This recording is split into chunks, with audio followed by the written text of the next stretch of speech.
출애굽기 9장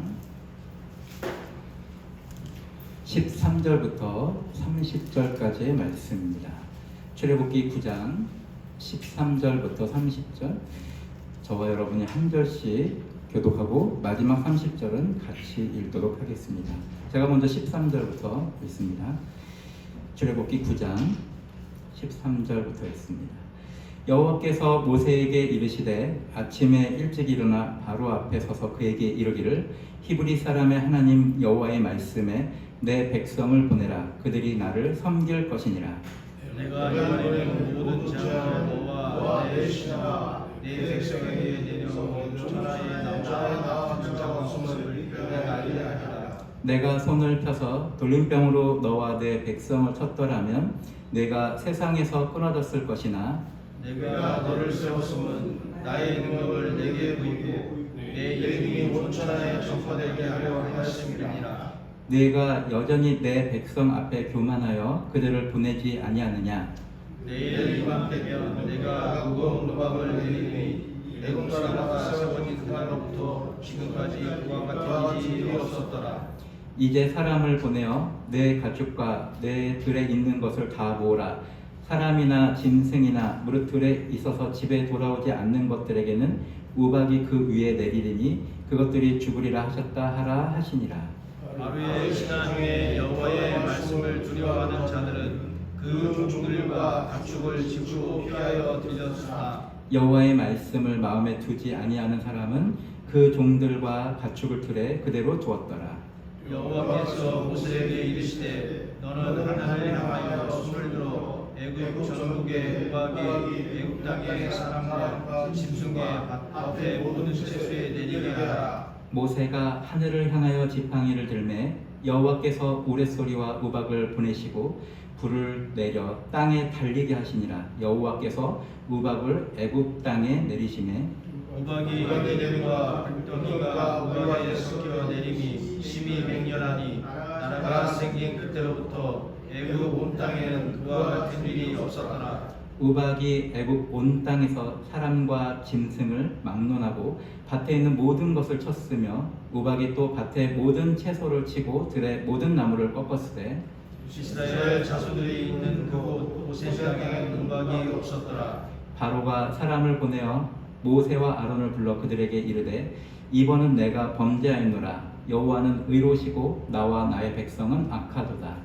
여호와께 구하여 이 우리의 소리와 우박을 그치게 하라. 내가 너희를 보내리니 너희가 다시 몸을 물지 아니하리라. 모세가 그에게 이르되 내가 성에서 나가서 곧 내 손을 여호와를 향하여 펴리니 그리하면 우레소리가 그치고 우박이 다시 있지 아니할지라. 세상이 여호와께 속한 줄을 왕이 알리이다. 함께 그러나 왕과 왕의 신하들이 여호와 하나님을 아직도 두려워하지 아니하는 줄 내가 아나이다. 아멘.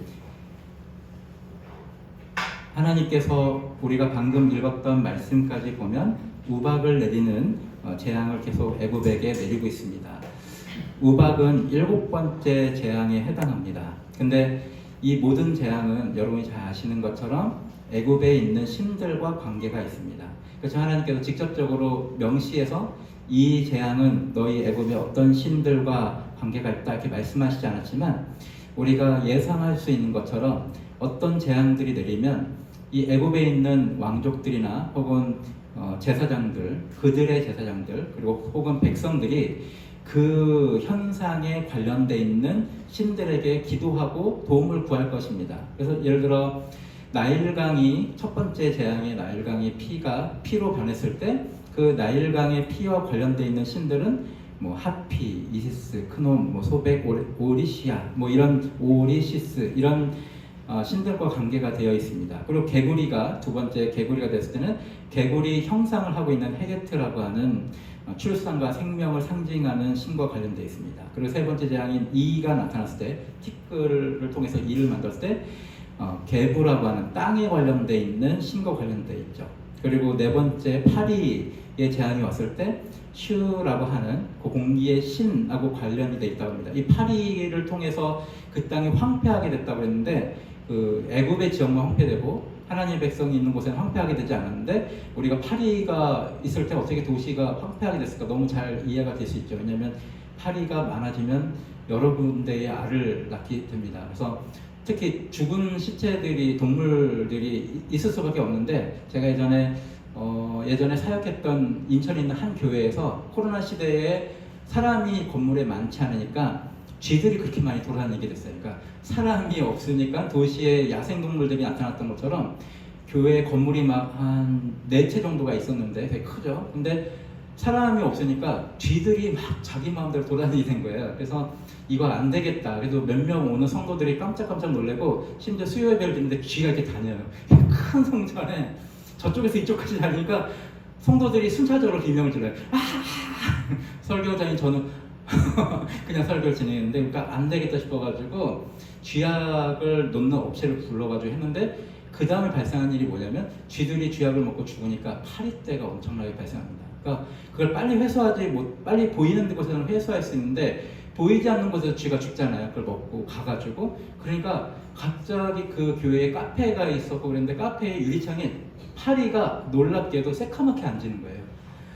쥐 한 마리당에 파리가 낳는 알의 숫자가 어느 정도 모르겠는데 그걸 죽여도 계속 파리들이 유리창에 새카맣게 앉으니까 마치 재앙이 내리는 것처럼. 그래서 근데 이제 관리 집사님이 저거는 분명히 여기에 쥐가 죽은 게 있는 것 같습니다. 그거 찾아내지 않으면 이 파리들은 없어지지 않는다고. 그래서 정말 결국엔 어느 건물 밑에서 쥐가 죽은 걸 찾아냈는데 그 한 마리 쥐의 파리가 알을 낳은 것 때문에 창에 끔찍하게 되게 큰 파리들이 그렇게 몇십 마리가 앉아 있었거든요. 근데 하나님의 능력으로 파리가 이 땅에 가득하면 그 땅이 정말 황폐하게 될 수밖에 없죠. 근데 그게 이제 공기의 신과 관련되어 있는 시우와 관련되어 있고 그 다음에 악질이라고 하는 것이 발생해서 가축들을 막 괴롭히게 됩니다. 그 다음에 독종이라고 해서 악성 종기들이 일어나서 바로의 요술사들도 그 종기 때문에 바로 왕 앞에 서지 못하고 오늘 우박, 이 7번째 이 우박에도 누트, 슈, 세트 이렇게 곡식의 신, 하늘의 신 이런 것들이 있습니다. 그러니까 이스라엘 백성들도 그 땅에서 오래 있었고 400년 이상 있었고 모세도 왕족으로서 40년 지냈고 이러다 보니까 모든 사람들이 지금 내리는 재앙들이 애굽의 어떤 신과 관련되는 다 알 거예요. 그래서 그 신들, 그 재앙이 하나하나 나타날 때마다 그 신들에게 제발 파리를 없애주세요, 이를 없애주세요, 제발 뭘 없애주세요 기도했지만 아무 소용이 없었고 누가 나설 때만 그것이 소용됩니까? 모세가 나설 때만 그 재앙들이 없었어요. 처음부터 하나님께서 모세에게 이렇게 말씀하셨습니다. 너는 바로에게 있어서 신과 같이 보이게 될 것이다. 그러니까 너는 바로에게 있어서 신과 같이 보이게 될 거다. 왜냐하면 지금 그들이 볼 때 자기의 신들이 할 수 없는 일들을 모세가 나와서 딱 멈춰라 하면 딱 멈추는 일들이 발생하니까 그렇게 됐던 것이죠. 근데 참 놀랐습니다. 이게 7번째 재앙까지 우리가 지금 우박의 재앙까지 봤는데 우박의 재앙도 무시무시하지 않습니까? 굉장히 큰 우박이 내려서 사람이 맞으면 죽는 정도의 우박인데 게다가 불을 함께 보냈어요. 그러니까 불 우박 같은 느낌이 지금 오니까 얼마나 세상이 종말같이 느껴지겠습니까? 우리도 가끔 우박이 되게 손톱만한 우박들이 오면 약간 섬찟하고 차량에 그게 떨어지면 두두두두 소리 나면서 굉장히 공포심을 자아내잖아요. 근데 사람이 맞으면 죽을 정도, 가축이 맞으면 죽을 정도의 큰 우박이 불과 같이 내리니까 이건 세상의 종말 같다 이런 생각을 하게 되지 않습니까? 그런데 놀랍게도 바로의 마음이 계속해서 강팍합니다. 왜냐하면 이것은 하나님께서 미리 예견하셨던 거예요. 내가 아무리 재앙을 내려도 바로는 그 마음을 강팍해서 너네를 돌려보낼 생각이 없다. 하나님께서 그 마음을 어떻게 강팍하게 하셨는지 모르겠지만 바로 갖고 있는 생각은 그거죠. 이 200만 명 이상 되어지는 이 국가의 재산이라고 하는 것을 내가 쉽게 포기할 수가 없다. 이런 생각들을 일단 갖고 있는 것 같습니다. 그리고 이 200만 명 넘는 이 사람들이 우리의 경쟁이 다른 국가로 예속되었을 때 그 국가의 엄청난 부강함으로 우리가 눌릴지도 모른다는 두려움도 가지고 있을지 모르겠어요. 그래서 이 모세가 나타나기 직전에 계속 바로가 그 이스라엘 백성들에게 더 심한 노역들을 하게 하면서 꼼짝 못하게 만들려고 했던 것이죠. 그런데 이 과정들을 통해 하나님께서 무엇을 하려고 하셨는가? 우리가 함께 읽었던 말씀드리면 여호와 하나님이 얼마나 위대하신지를 세상에 알리기 위해서 이 일들을 진행하고 계신다고 말씀하고 있었습니다. 그러니까 우리가 이렇게 살펴볼 때 우리가 예수님과 동행할 때도 역시 마찬가지인데, 예수님이 우리와 동행하시면서 나타나시고자 하는 것은 하나님께서 우리를 얼마나 사랑하시고 또 우리를 향해서 얼마나 큰 은혜를 갖고 계신지, 또 하나님께서 얼마나 위대하신 분인지를 예수님과 우리가 동행하면서 느낄 수 있는 것이죠. 죄송합니다. 근데 우리의 목표가 단지 출애굽이라고 한다면 하나님께서는 이렇게 많은 재앙을 베푸실 필요가 없습니다. 그냥 이스라엘 백성을 애굽에서 나가도록 하는 것만이 하나님의 목표면 10가지 재앙을 다 하실 필요가 없어요. 그런데 하나님께서는 애굽 사람들에게도 하나님이 어떤 분인지를 알게 해야 되고, 또 이스라엘 백성도 어떤 하나님인지를 알게 해야 합니다. 왜냐하면 지난 430년 동안 애굽에서 종살이하면서 그 선조들이 잘 믿었던 하나님, 여호와 하나님을 이들이 잘 잊었기 때문에 그렇습니다. 그리고 또 하나는 모세라고 하는 선지자 1기, 이 사람을 하나님께서 믿음을 더하는 과정도 있음을 여러분이 아시게 됩니다. 지난 수요일날 제가 설교했던 것처럼 모세가 처음부터 하나님 부르셨을 때 저는 말이 짧은 사람입니다, 저를 보낼 만한 사람 보내세요, 저는 갈 수 없는 사람입니다 얘기했을 뿐만 아니라 바로 앞에 섰을 때 모세의 태도들이 참으로 하나님 말씀을 온전하게 내가 믿고 있다라고 하는 것들이 잘 드러나지 않는 말들을 합니다.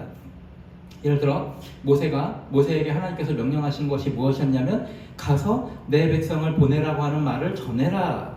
오늘도 우리가 함께 읽었던 이 말씀에 의하면 13절에 여호와께서 모세에게 이르시되 아침에 일찍 일어나 바로 앞에 서서 그에게 이르기를 히브리 사람의 하나님 여호와의 말씀에 내 백성을 보내라. 그들이 나를 섬길 것이니라. 이것만 전하라고 했거든요. 이게 되게 지금 반복적으로 계속 나옵니다. 모든 제안마다 내 백성을 보내라. 그들이 나를 섬길 것이다. 모세가 해야 되는 순종은 그것뿐이었습니다. 그냥 나의 하나님 여호와께서 말씀하시기를 바로 왕이여 여호와의 백성을 보내십시오. 그 백성이 여호와를 섬길 것이라고 나의 신이 말씀하셨습니다. 이것만 전하면 되거든요. 근데 계속적으로 모세가 나는 말할 줄 모르는 사람이다라고 초반에 굉장히 얘기를 했습니다. 그 얘기는 하나님의 의도, 하나님의 말씀을 오해했던 것이죠. 사랑하는 성도 여러분, 하나님께서 우리에게 말씀하시고 특별히 예수님과 동행할 때 예수님께서 우리에게 어떤 말씀하셨을 때는 그 말씀을 그냥 순종하는 것만 우리가 해야 되는 책무가 있을 뿐이지 예수님께서 말씀하신 그 모든 일들을 우리가 다 이루어야 하는 것은 아닙니다. 예를 들어 예수님께서 우리에게 저 사람에게 가서 복음을 전하라 할 때 복음을 전하는 행위만 하면 되지 그 사람이 그것을 영접하도록 하는 것까지가 우리의 의무가 아닌 것입니다. 우리가 만약에 그런 생각까지 가지게 되면 나는 복음을 전해서 저 사람이 하나님을, 예수님을 영접할 수 있도록 하지 못하는 사람이에요 하면서 우리는 마치 모세와 같은 똑같은 태도를 가질 것입니다. 가서 말씀을 전해라 라고 하는 것은 그냥 말씀만 전하면 되는 것입니다. 그 사람의 때가 어땠든 내 때가 어땠든 간에 주님께서 우리에게 말씀하시면 내가 가서 그냥 형제님, 자매님, 하나님께서 당신을 사랑하십니다. 하나님께서 당신이 교회에 나오기를 원하십니다. 하나님께서 당신이 예수님을 구주로 영접하기를 원하십니다. 이것만 전하면 끝인 거예요. 그 사람이 주님을 영접하도록 하거나 교회에 오거나 안 오거나 하는 것은 하나님의 몫 혹은 그 사람의 반응의 몫이지 우리가 해야 될 것은 그냥 하나님께서 명령하신 대로 그냥 말씀을 전하는 것뿐입니다. 오늘 모세가 해야 되는 것은 그것이죠. 그냥 하나님 말씀을 그냥 단순하게 전하는 것뿐이에요. 근데 모세가 가지고 있었던 것은 저는 설득할 자신이 없습니다. 근데 하나님께서 설득하라고 얘기한 것이 아니었거든요. 그래서 바로에게 나갔을 때 모세가 처음에 5장에서는 뭐라고 얘기했냐면 바로 왕이요 우리를 보내십시오. 보내지 않으면 하나님께서 전염병과 칼로 우리를 칠까 염려하니까 제발 우리를 생각해서라도 바로 왕이요 우리를 보내십시오. 이렇게 얘기하거든요. 근데 하나님께서 그렇게 얘기하신 적이 없습니다. 그리고 하나님께서는 바로가 완악하게 돼서 마음이 강팍하게 돼서 너네를 보내지 않을 것이다 했기 때문에 모세는 그 하나하나의 재앙마다 바로 왕이여 보내십시오 할 때 바로가 그 말을 안 들을 것을 그냥 이미 알고 있었어야 해요. 그렇지만 모세가 자기의 책무 이상의 책무를 생각하면서 그것들에 어긋날 때마다 실망하거나 혹은 왕이시여 이제 거짓말하지 마십시오 이런 태도를 갖게 된다고 하는 겁니다. 우리가 읽었던 9장에 바로 전에 있던 8장에서는 어떤 일이 있었냐면 바로가 또 어떤 재앙을 그냥 넘어가자마자 그러면 너희가 하나님을 제사 지내도록 하는데 이 땅에서 제사 지내라. 이게 우리가 수요일에 나눴던 말씀이었습니다. 그러니까 바로가 뭔가 협상을 한 거죠. 너희가 하나님을 제사 지내는 건 좋다. 근데 이 땅에서 제사 지내라. 근데 이것은 하나님의 뜻이 아닙니다. 그랬더니 모세가 뭐라고 얘기했냐면 그냥 원래의 모세가 말씀을 기반해서 나갔던 태도였다면 이렇게 얘기해야 되죠. 그러면 바로 왕이시여 왕이 거절한 것으로 알겠습니다. 이렇게 얘기해야 되잖아요. 그런데 모세가 뭐라고 얘기했냐면 우리가 이 땅에서 제사를 지내게 되면 그것을 가증히 여기는 애굽 사람이 우리에게 돌 던질까 봐 두렵습니다라고 얘기합니다. 이것은 하나님 뜻하고 완전히 무관한 말이에요.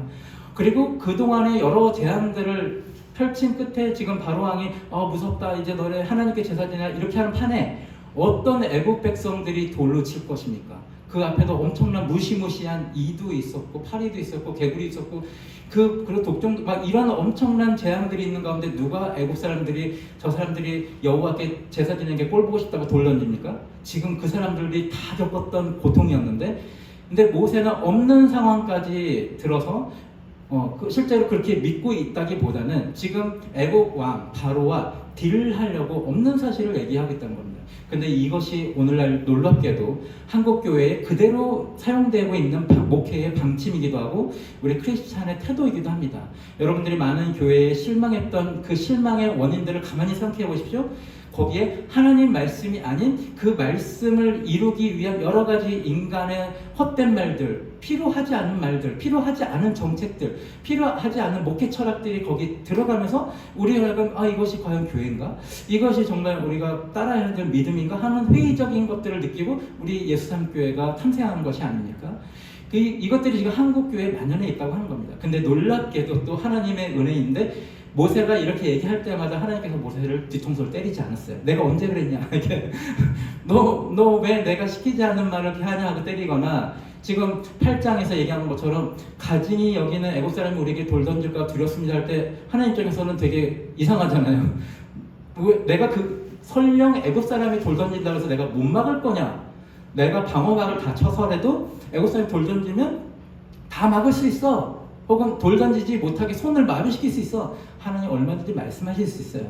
5장에서도 모세가 우리를 보내시지 않으면 전염병과 칼로 우리 하나님이 우리를 칠 것 같습니다 할 때 하나님 입장에서 얼마나 황당하고 화가 날 만한 일입니까? 근데도 거기에 모세에게 아무 말도 하지 않았어요.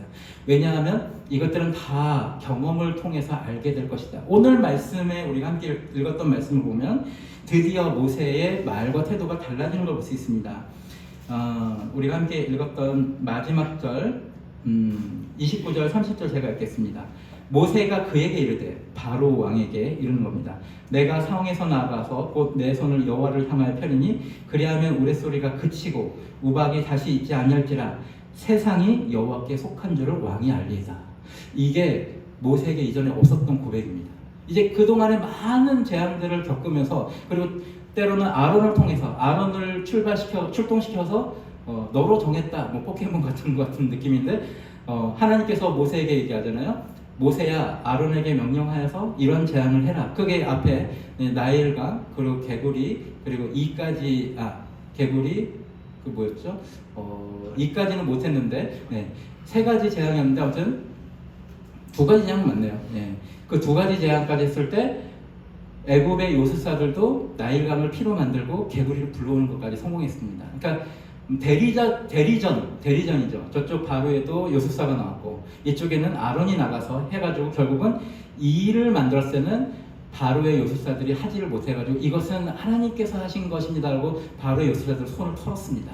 그때 이후부터는 모세를 직접 나가게 해서 미리 하나님께서 말씀하신 것처럼 모세를 바로가 볼 때 신처럼 보이게끔 만들겠다라고 한 것에 의해서 계속 지금 모세가 경험하고 있는데 이제 이 경험들이 누적되어서 세상이 여호와께 속한 줄을 왕이 알리이다라고 딱 당당하게 모세가 얘기합니다. 그러니까 하나님께서 그때 모세가 좀 불완전한 신앙으로 하나님께 대해서 제대로 고백하지 못하고 계속 뭔가 딜을 하려고 하고 쓸데없는 말을 할 때 하나님께서 그냥 두신 이유는 괜찮아. 어차피 지금 내가 할 앞으로의 재앙들을 보면 모세도 분명히 그것을 알 것이야. 오히려 바로는 계속 이 재앙들을 하면서 잘 모르는 상황이고 인정하지 않지만 모세는 알 것이야 라고 하나님이 아시는 거죠. 우리 한국교회를 볼 때 참 안타까운 모습들이 많이 보이지만 하나님께서 각 교회들을 없애지 않는 이유도 거기 있습니다. 왜냐하면 여러분도 지금의 신앙을 갖기 전까지 우리가 어떤 교회든 다녔던 것이에요. 저도 역시 어렸을 때 어떤 교회든 다녔는데 그 교회들이 다 온전했느냐? 그렇지 않습니다. 우리 예수함교회도 여러분 보실 때 온전하지 않은 부분이 있을 것이에요. 그렇지만 하나님께서 각 교회들을 사랑하사 그 교회들이 실수하고 비록 내가 시키지 않는 말들을 하고 거기서 내가 원하지 않는 하나님의 의도를 약간 훼손시키는 어떤 목회 철학들이 있긴 하지만 그 각 교회들을 통해서 성도들이 하나님을 만나고 자라나고 각자의 신앙을 통해서 예수님과 동행하는 걸 통해서 하나님께서 어떠신 분인지를 알아가는 것들이 분명히 일어나기 때문에 지금 한국에 있는 수많은 교회들이 조금 안타까운 부분이 있긴 하지만 하나님께서 놔두시고 오히려 하나님의 능력을 거기에 목회자나 혹은 임지자들에게 계속적으로 보이시고 경험케 하시는 것이에요. 이것을 볼 때 참 우리에게 있는 은혜에 참 감사합니다. 모세를 하나님께서 이끄실 때도 그런 마찬가지죠. 모세의 그런 불완전한 모습들을 하나님 보실 때 그냥 주님께서 계속 동행하면 모세가 이런 고백을 하게 될 거야. 그리고 나중에는 실수하지 않는가? 수요일에 제가 전했던 말씀대로 나중에 민수기에서 모세가 또 실수하면서 하나님께서 모세에게 이렇게 말씀하시죠. 네가 나의 거룩함을 훼손했다. 네가 나의 거룩함을 왜곡했다라고 말씀하십니다. 왜냐하면 민수기 때 하나님께서 물이 없어서 원망하는 백성들에게 그냥 바위에게 명령하여서 물을 내라라고 말씀하셨는데 이것만 말씀하셨습니다. 그냥 바위에게 명령하여 물을 내서 백성들과 가족들에게 물을 먹여라. 근데 모세가 바위를 두 번 빵빵 치면서 백성들을 경책합니다. 화를 내면서 혼내죠. 내가 너희를 위하여 물을 내랴? 이렇게 해서 이 배역한 백성들아 이렇게 합니다. 그때 하나님께서 너 나의 거룩함을 훼손했다. 이게 뭐냐면 지금 하나님께서는 그 민수기 그 상황에서는 백성들에게 은혜라고 하는 것을 베풀고 깨달아 알게 하시기를 목표했던 거거든요. 근데 모세는 거기서 자기의 의와 자기의 생각 때문에 자기 스스로는 이건 거룩한 분노야 라고 생각하면서 우리가 흔히 교회에서 어떤 사람들이 화를 내면서 말씀에 의해서 화를 내면서 자기들이 자기를 변호하기 위해서 그런 식으로 얘기할 때가 있습니다. 이건 거룩한 분노야. 근데 실제 그럴 수도 있습니다. 우리에게 예수님께서 지금 거룩한 분노를 내서 그 자리에서 일어서서 올바른 하나님 말씀을 선포할 때다라고 예수님 말씀하시면 여러분 언제든지 그 자리에서 하나님 말씀을 선포하면서 거룩한 분노를 내셔야 할 때가 있을 것입니다. 근데 그것은 하나님께서 혹은 우리와 함께 하시는 예수님께서 명령하실 때 하셔야 돼요. 근데 그 순간에 민수기에서 모세한테는 하나님께서 거룩한 분노를 지금 내라고 하시지 않았습니다. 사랑하는 성도 여러분, 그냥 뭐든지 마음에 안 들고 뭐든지 어떤 사람이 부정하게 했고 어떤 사람들이 뭐든지 목회 철학이 하나님께 합당하지 않다고 해서 그걸 다 일일이 거기에 대해서 우리가 분노하면서 거기에 막 항의하고 하는 것이 언제나 하나님 뜻에 있지는 않다고 하는 것을 여러분 기억하십시오.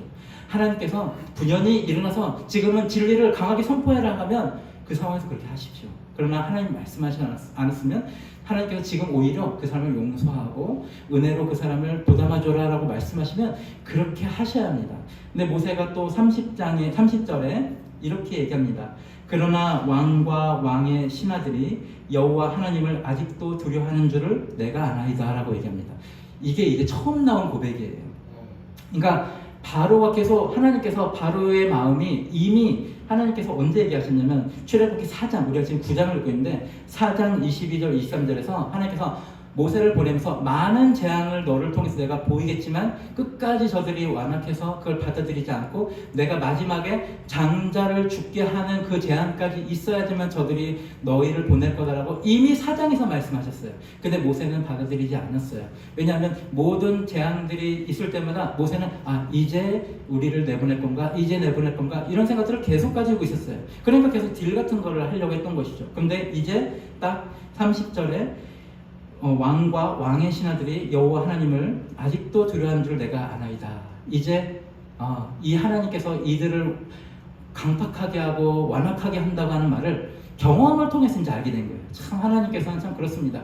우리가 지금 갖고 있는 믿음들 혹은 우리가 앞으로 가져야 될 더 깊은 믿음들은 누군가 설득한다고 혹은 말씀이 선포된다고 되는 것이 아니에요. 그러니까 제가 이 자리에서 여러분들께 어떤 말씀을 선포한다고 그것이 여러분 믿음이 되지 않습니다.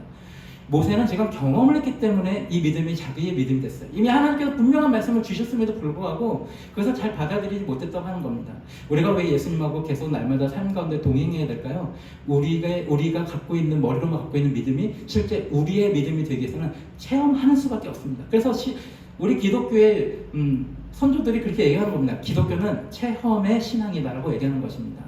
내가 그것을 직접 하나님과 동행하면서 내가 직접 우리와 함께 하시는 임마누엘 되시는 하나님이신 예수님과 동행하면서 그 모든 말씀들이 나의 삶 가운데 직접 체험될 때만 그 말씀이 나의 것이 되고 그 고백이 나의 고백이 된다고 하는 것입니다. 그래서 우리가 예수님과 동행해야 되는 목적이 거기 있어요. 그래서 우리가 예수님께 동행할 때 어떠한 삶의 문제들이 해결되어지는 것이 목적이 되면 안 됩니다. 말씀을 정리하겠습니다. 저는 이 말씀을 준비하면서 저를 돌아봤습니다. 내가 얼마나 쓸데없는 말과 쓸데없는 계획들을 획책했는가 이렇게 생각을 해봤습니다. 모세보다 더 했으면 더 했지 덜 하지 않았다.